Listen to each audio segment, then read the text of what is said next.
ସମାନ ସ୍ଲୋଗାନ ହେଉଛି ଜୟ ଶ୍ରୀରାମ, ଜୟ ଶ୍ରୀରାମ। ଆଜି ଦେଶର କୋଣ ଅନୁକୋଣରୁ ସମାନ ସ୍ୱର ଆସିଛି। ଅଯୋଧ୍ୟା ସହିତ ସାରା ଦେଶରେ ପାଳିତ ହେଲା ପ୍ରାଣ ପ୍ରତିଷ୍ଠା ସମାରୋହ।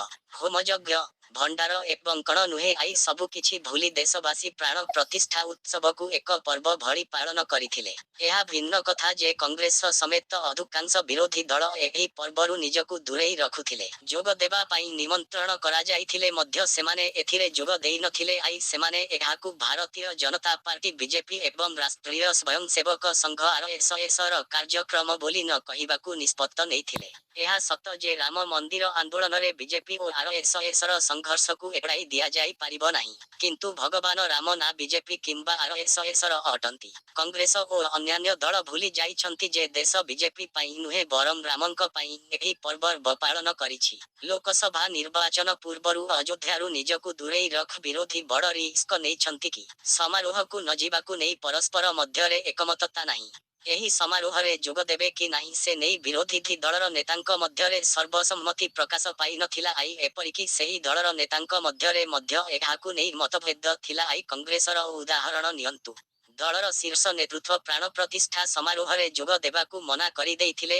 ଏହି ନେତାମାନଙ୍କ ମଧ୍ୟରେ ମଲ୍ଲିକାର୍ଜୁନ ଖଡ଼ଗେ, ସୋନିଆ ଗାନ୍ଧୀ ଏବଂ ଅଧୀର ରଞ୍ଜନ ଚୌଧୁରୀ ସାମିଲ ଥିବା ପକ୍ଷରେ କରଣ ସିଂହଙ୍କ ସମେତ ଦଳର ଅନେକ ବରିଷ୍ଠ ନେତା ସ୍ପଷ୍ଟ ଭାବେ କହିଛନ୍ତି ଯେ ସମାରୋହରେ ଯୋଗ ଦେବାରେ କୌଣସି ଅସୁବିଧା ହେବା ଉଚିତ ନୁହେଁ। ତୃଣମୂଳ କଂଗ୍ରେସ ସୁପ୍ରିମୋ ମମତା ବାନାର୍ଜୀ ହୁଅନ୍ତୁ କିମ୍ବା ସପା ମୁଖ୍ୟ ଅଖିଳେଶ ଯାଦବ, ଡିଏମକେ ମୁଖ୍ୟ ଏମ୍.କେ. ଷ୍ଟାଲିନ ଓ ବାମପନ୍ଥୀ ସମସ୍ତ ବିରୋଧୀ ଦଳ ନେତା ଅଯୋଧ୍ୟା ସମାରୋହକୁ ଯାଇ ଲକ୍ଷ୍ମଣ ରେଖାକୁ ନିଜ ପାଇଁ ଆଙ୍କିଥିଲେ। ଲୋକସଭା ନିର୍ବାଚନ ପୂର୍ବରୁ ଏହି ନିଷ୍ପତ୍ତି ନେବା କୌଣସି ବଡ଼ ଜୁଆଠାରୁ କମ୍ ନୁହେଁ। ଲୋକଙ୍କ ଭାବାବେଗ ବିରୋଧରେ ନିଆଯାଇଥିବା ଏହା ଏକ ବଡ଼ ନିଷ୍ପତ୍ତି। ଆକଳନ କରିବାରେ ତ୍ରୁଟି। ତେବେ ଅଜାଣତରେ ଏହା 2024 ପାଇଁ ବିଜେପିର ନିର୍ବାଚନୀ ଏଜେଣ୍ଡାକୁ ଜୋରଦାର କରିଛି। ଏହା ବିଜେପିର ହିନ୍ଦୁତ୍ୱ ବୟାନକୁ ମଜବୁତ କରିବ। ଆଗାମୀ ନିର୍ବାଚନରେ ବିଜେପି ରାମ ମନ୍ଦିରକୁ ଏକ ବଡ଼ ପ୍ରସଙ୍ଗ କରିବାକୁ ଯାଉଛି।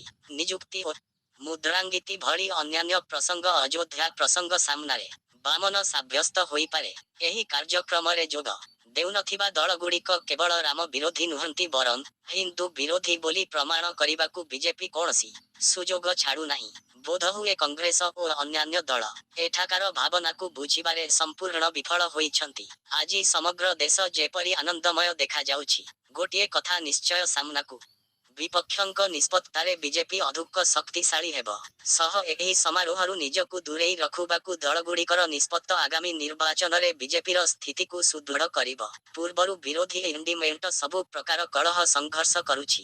ନିର୍ବାଚନକୁ ଆଉ ମାତ୍ର କିଛି ମାସ ବାକି ଥିବାବେଳେ ସହଯୋଗୀ ଦଳମାନଙ୍କ ମଧ୍ୟରେ ଆସନ ବୁଝାମଣା ଫର୍ମୁଲା ସ୍ଥିର ହୋଇପାରିନାହିଁ। ବୈଠକ ବ୍ୟତୀତ ନିର୍ବାଚନ ପାଇଁ ଅନ୍ୟ କୌଣସି ଦଳର ପ୍ରସ୍ତୁତି ନାହିଁ। ଆଜି ବି ବିରୋଧୀମାନେ ଏଜେଣ୍ଡା ନ୍ୟାୟରେ ଖାଲି ହାତରେ ଠିଆ ହୋଇଛନ୍ତି।